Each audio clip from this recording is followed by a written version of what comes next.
At 90 years old, Johnny Mathis finally feels ready to speak openly about the man who altered the course of his entire life, the legendary Columbia Records producer George Avakian. But to understand the weight of that truth, we must return to the very beginning, back to the quiet town of Gilmer, Texas, where a boy named John Royce Mathis was born on September 30th, 1935, before destiny carried him to the fog-lined hills of San Francisco. From his earliest days, Johnny was different. He didn't just enjoy music, he breathed it. And the first person to notice wasn't a teacher or a producer or some industry scout. It was his father, Clem Mathis, a man who listened closely enough to hear the extraordinary potential hidden in his son's young voice. Clem recognized that Johnny didn't simply sing notes, he shaped them, colored them, lived inside them. Determined not to let such a gift go to waste, Clem took his son to formal voice training. And that's where Johnny met Connie Cox, the classical voice teacher who would change everything. She didn't merely teach him the scales and breathing techniques, she saw a rare musical spirit within him. Under her strict, elegant guidance, Johnny learned everything from classical arias to delicate pop standards. That rigorous mix of technique and emotion would eventually become the signature sound that millions around the world would fall in love with, a blend of romance, control, and effortless beauty. Of course, nobody knew that then. No one imagined that the small boy studying vocal exercises in San Francisco would one day become one of the greatest voices of the 20th century. But the foundation was already being laid, quietly, steadily. Destiny was taking shape. Johnny's life might have continued along a quiet, disciplined path of vocal training and schoolwork, if not for the unexpected arrival of destiny in the mid-1950s. At the time, Johnny was attending San Francisco State College, balancing music with an entirely different dream. Because alongside his remarkable voice, he was also a gifted athlete. So gifted, in fact, that he earned a place in the U.S. Olympic trials for track and field. To most people, this would have been the opportunity of a lifetime. But fate had another plan.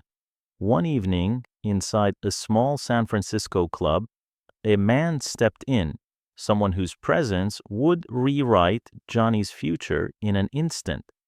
That man was George Avakian, a powerful and respected executive from Columbia Records. When Avakian heard Johnny sing, he didn't just hear talent. He heard potential, depth, and a rare emotional purity. Soon afterward, Avakian invited Johnny to New York City to record for Columbia. It was a crossroads only a young man with courage could face, continue chasing Olympic glory, or embrace the uncertain, unpredictable world of music. Johnny chose music. With that single decision, the trajectory of his life shifted forever. His early recordings leaned heavily toward jazz, simple, elegant, exploratory. But everything changed in 1957 when he released the album Wonderful, Wonderful, accompanied by the hit singles It's Not For Me to Say and Chances Are. Chances Are, with its soft orchestration and dreamlike tenderness, didn't just make him famous, it helped define the romantic ballad genre for generations.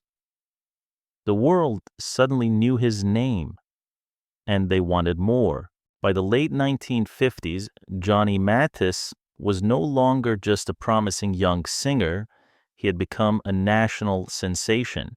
In 1958, he released one of the very first greatest hits albums in music history, simply titled Johnny's Greatest Hits.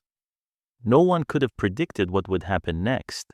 The album stayed on the Billboard charts for an astonishing 490 consecutive weeks, nearly 10 years without ever falling off.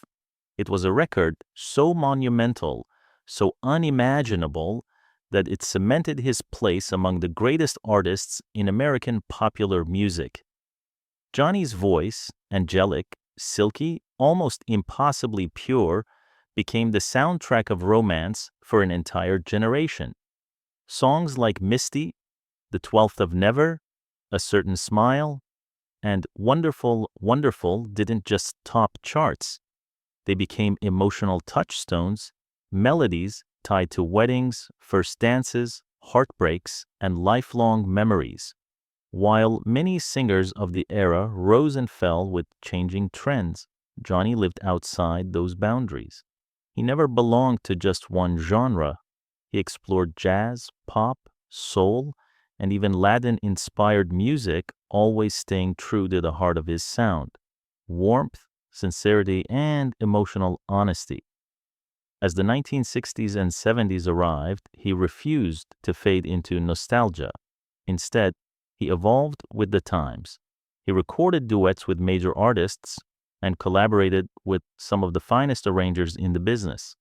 And then, in 1978, came another career-defining moment: his duet with Denise Williams, Too Much, Too Little, Too Late. The song soared to #1 on the Billboard Hot 100, reintroducing Johnny to a brand new generation of listeners, proving that his artistry was timeless.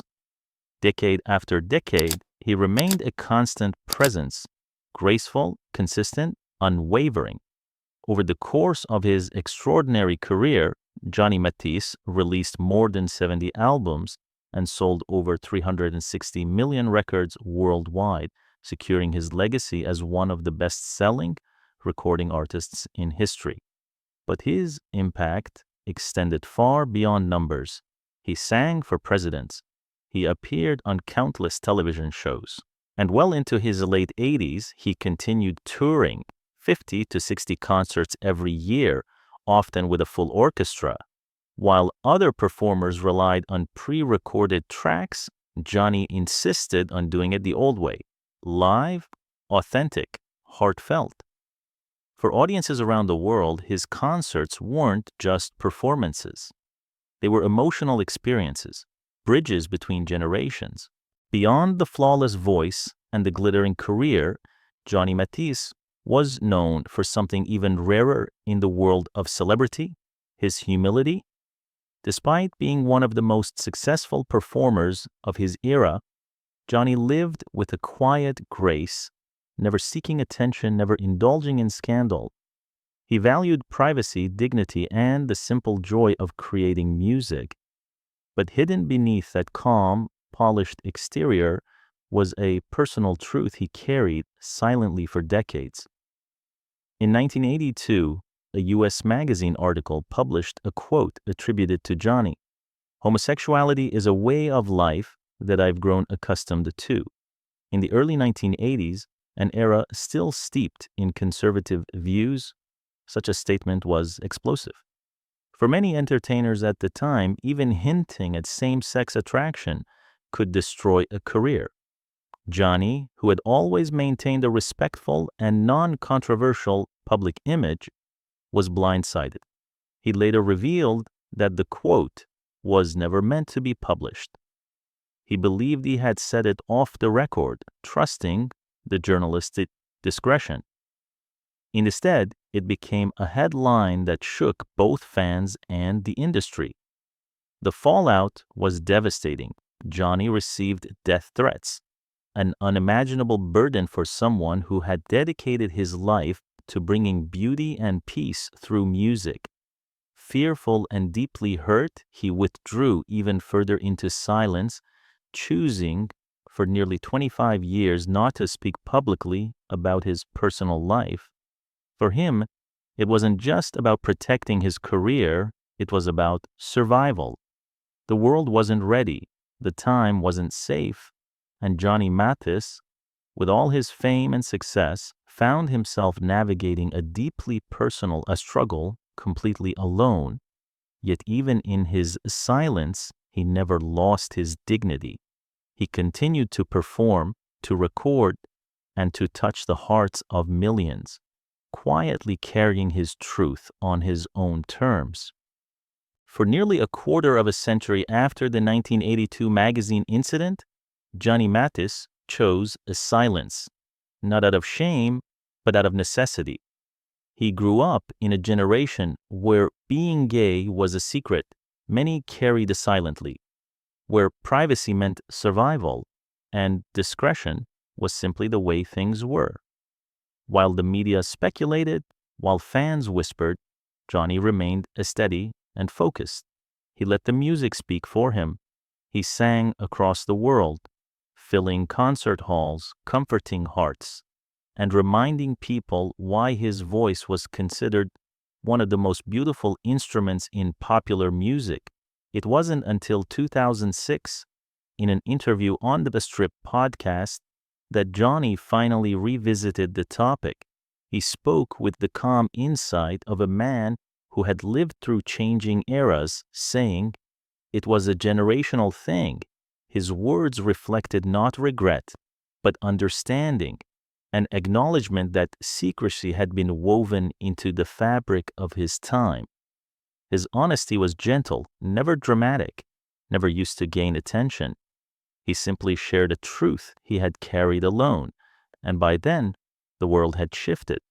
Society had begun embracing LGBTQ+ identities with far more compassion and acceptance. Younger artists were coming out proudly, fearlessly, without risking their careers.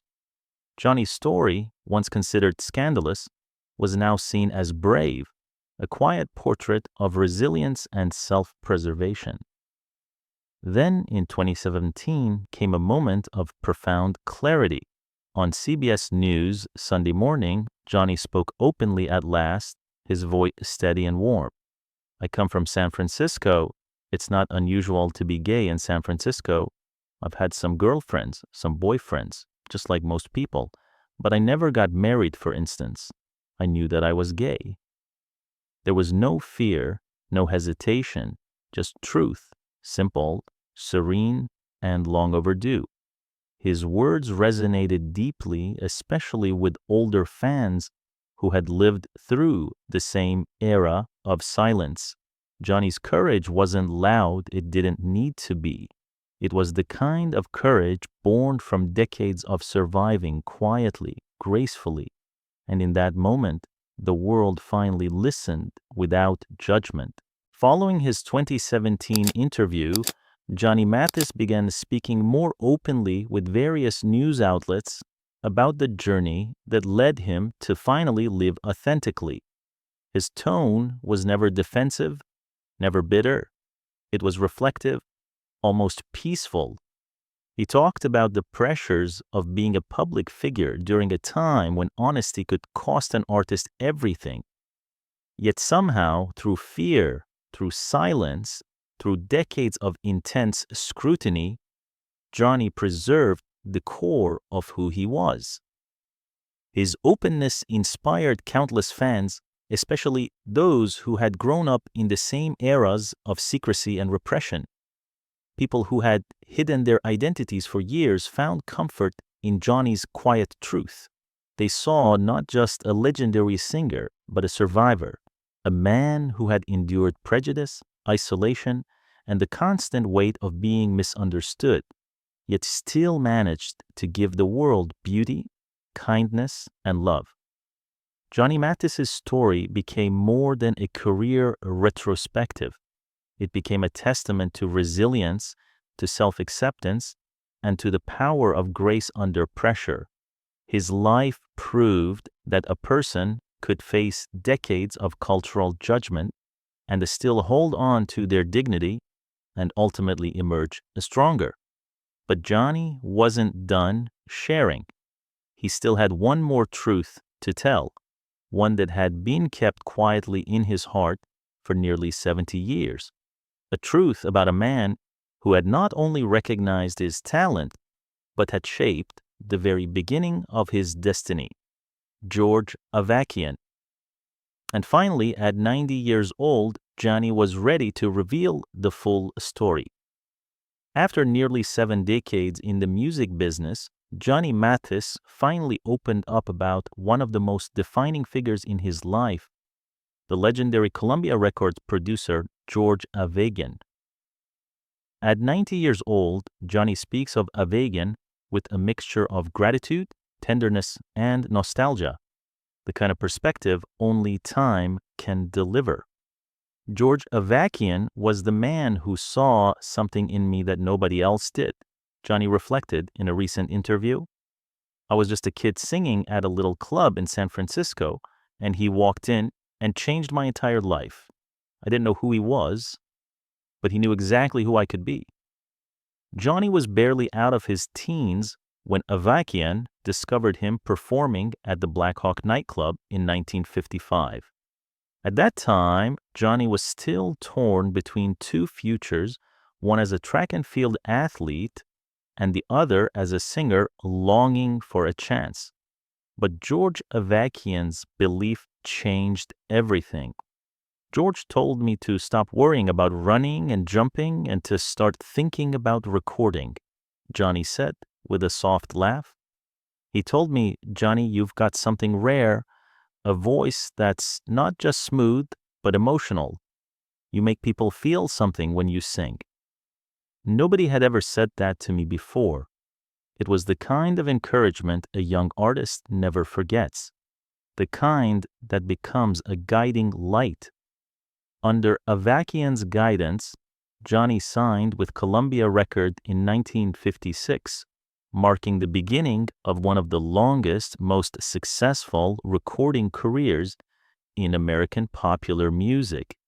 George Avakian didn't just produce records, he shaped artists, he shaped destinies. George Avakian's influence on Johnny Mathis was not merely professional, it was transformational.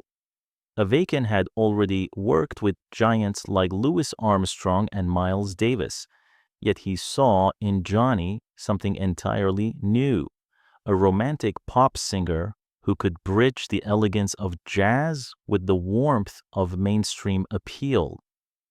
Johnny remembers his very first recording session with breathtaking clarity. I was scared to death, he admitted. There I was, surrounded by some of the best studio musicians in the world, but Avakian knew exactly what to do. He walked over, placed a reassuring hand on Johnny's shoulder and said, just sing like you're still at the Black Hawk.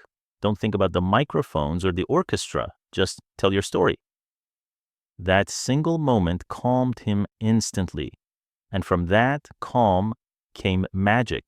Together, they recorded a series of songs that would define the sound of late 1950s America.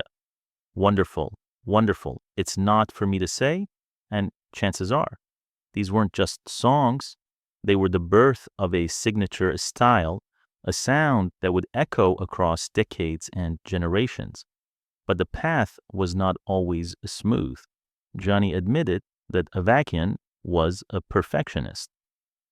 If I sang a song 3 times and he didn't like it, Johnny said, we'd do it again and again. Sometimes I'd get frustrated, but later I understood he was shaping something. He wanted it to be timeless. And timeless it became. Johnny's early recordings, sculpted under Avakian's meticulous direction, remain some of the most enduring works in the entire pop canon. Songs that have outlived trends, eras, and even the artists who once competed with him. Yet, just as their partnership was reaching new heights, life delivered a sudden blow. When George Avakian left Columbia for Warner Brothers in the late 1950s, Johnny felt a profound sense of loss.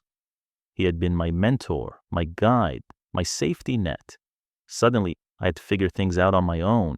It was a turning point, painful, disorienting, but formative. A moment that forced Johnny to trust his own talent, standing on the foundation Avakian had built. Even after their professional paths diverged, the connection between Johnny Mathis and George Avakian never truly faded. In the years that followed Avakian's departure from Columbia, Johnny continued to thrive, but the foundation, the confidence, the artistic identity he carried, all of it came from those early years under George's careful, loving mentorship. "He gave me confidence," Johnny said softly. "He made me believe that I belonged in that world, that I wasn't just lucky. I was capable." It was a sentiment steeped in genuine gratitude, because for Johnny, George hadn't simply been a producer. He had been a teacher, a guide, almost a father figure. As decades passed, their respect for one another only deepened. They stayed in touch, exchanging thoughts, memories, and admiration. Two artists bound by a moment in time that had changed both of their lives. Johnny would often reflect on the lessons George had quietly instilled: discipline, professionalism, authenticity, and above all, the belief that the world didn't need another singer who sounded like everyone else. It needed Johnny Mathis. When George Avakian passed away in 2017 at the age of 98, Johnny mourned with a heavy heart. His words were simple, but they carried the weight of a lifetime. "I cried when I heard the news. There would be no Johnny Mathis without George Avakian. He changed my destiny." Now, at 90, when Johnny looks back across the enormous landscape of his career, the albums, the concerts, the awards, the millions of records sold, he always returns to the same truth. It all began with one man walking into a small nightclub and believing in him. To this day, every time Johnny steps on a stage, he still hears George's voice in his mind. "Sing it simply, Johnny. Make them feel it." And he still does. As Johnny Mathis reaches the twilight of an extraordinary life and career, he reflects with a clarity and gentleness that only age can bring. For nearly 70 years, he has been celebrated as one of the most romantic voices in American music. Yet behind that voice was a story few had ever heard in full. Now, at 90 years old, Johnny speaks his final truth about George Avakian, a truth formed not just from memory, but from love, gratitude, and a lifetime of understanding.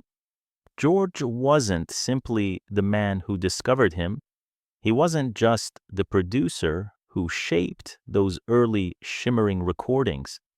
He was the person who recognized Johnny's worth before Johnny fully understood it himself. "He saw the dream before I did," Johnny says, and in those words lies the heart of the entire journey. Because without George Avakian, there might never have been the soaring tenderness of Chances Are, the breathtaking purity of Misty, or the timeless romance that millions still associate with Johnny's angelic tenor. Every stage Johnny stepped onto, every note he ever held, every heart he ever touched, all of it was tied back to that one moment in the Black Hawk nightclub when George Avakian listened, not just with his ears, but with intuition, vision, and faith. Even now, when Johnny walks out under the lights into the hush of an expectant audience, he carries George with him. In the quiet seconds before the first note gets sung, he still hears that gentle reminder, "Sing it simply, Johnny. Make them feel it." And he always does. After a lifetime of music, of triumphs and trials, of private battles and quiet courage, Johnny Mathis has finally told the truth. Not just about himself, but about the man who believed in him long before the world did. A truth filled with reverence. A truth shaped by destiny. A truth spoken at last